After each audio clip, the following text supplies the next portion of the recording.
আন্তর্জাতিক অপরাধ ট্রাইব্যুনালে দুটো মামলার নির্ধারিত তারিখ ছিল। একটা মামলা নির্ধারিত তারিখ ছিল এবং আরেকটি মামলাতে একটা আবেদন ছিল প্রসিকিউশনের।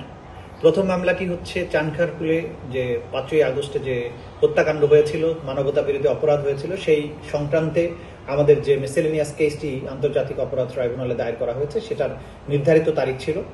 আমরা এখানে বলেছি যে তদন্ত সংস্থা তদন্ত কাজ প্রায় শেষের পর্যায়ে চলে এসেছে, তারপরেও সবকিছু যাচাই বাছাই করে চূড়ান্তভাবে চার্জশিট দাখিলের জন্য 2 মাস সময় চেয়েছেন।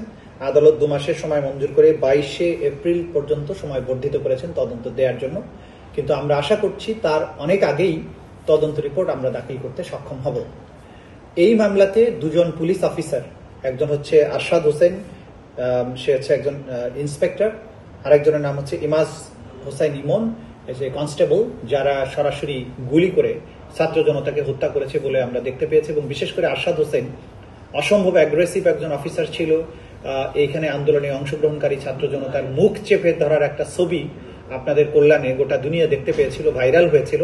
সেই আরশাদ হোসেনকে কে তার পেছনে তাকে এই ধরনের অপরাধ করতে উদ্বুদ্ধ করেছে, নির্দেশ দিয়েছে, সেই সব ব্যাপারে জিজ্ঞাসাবাদের জন্য এই দুজনকে আমরা ইন্টারোগেশনের অনুমতি চেয়েছি। আদালত 1 দিন করে তাদেরকে জিজ্ঞাসাবাদ করার জন্য অনুমতি প্রদান করেছেন।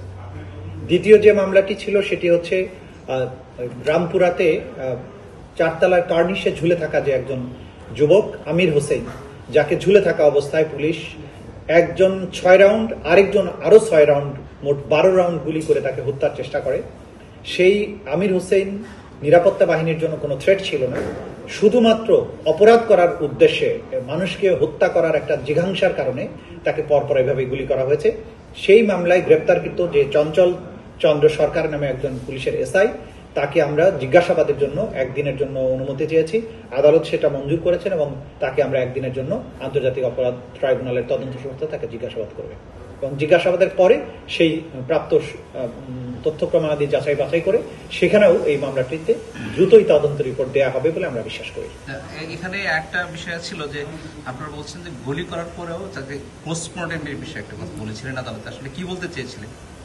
আমরা বারবার বলেছি যে এই জুলাই আগস্টের গণ অভ্যুত্থান চলাকালে আমাদের যে সমস্ত সন্তানেরা শহীদ হয়েছে তাদের মৃতদেহ কোনো সুরতহাল করা হয়নি প্রশাসনের চাপে, কোনো পোস্টমর্টেম করতে দেওয়া হয়নি, পোস্টমর্টেমের রিপোর্টও নেই।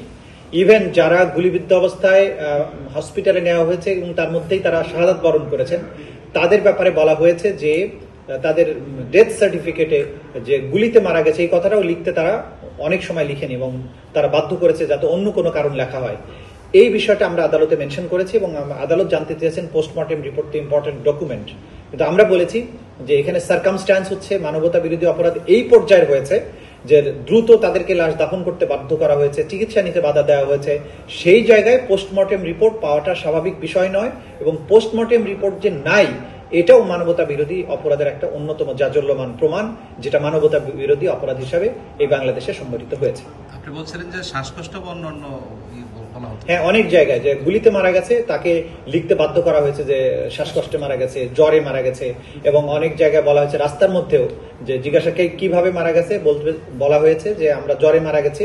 তারা যে আন্দোলনের শহীদ এই কথাটা বললে রাস্তায় রাস্তায় পুলিশ তাদের পরিবারবর্গের উপরে হামলা করেছে। পঙ্গু হসপিটাল অর্থাৎ নিটোর বলে, সেই জায়গায় আমরা যখন পরিদর্শনে গিয়েছিলাম তখন সেখানে ভর্তি যে সমস্ত রোগীরা আহতরা ছিলেন তারা আমাদেরকে জানিয়েছেন শেখ হাসিনা প্রথম দিকেই পালিয়ে যাওয়ার আগে একবার হসপিটাল ভিজিটে গিয়েছিলেন এবং সেখানে গিয়ে বলেছেন নো ট্রিটমেন্ট নো রিলিজ, অর্থাৎ কোনো চিকিৎসা দেবেন না এবং কাউকে এখান থেকে রিলিজ করবেন না যাতে বাইরে যেতে না পারে। এই নির্দেশাবলীর কথা সেখানকার রোগীরা জানিয়েছেন, ডাক্তাররাও জানিয়েছেন। সেই তথ্য প্রমাণাদি আমাদের কাছে আছে, যেটা আজকে আদালত জিজ্ঞাসা করেছিলেন সেগুলো আমি জানিয়েছি আদালতকে। এই যে টোটাল জিনিসটা সার্কামস্ট্যান্স, এটাই প্রমাণ করে যে কতটা নিষ্ঠুরতার সাথে জুলাই আগস্টে এই হত্যাকাণ্ডগুলো পরিচালিত হয়েছিল।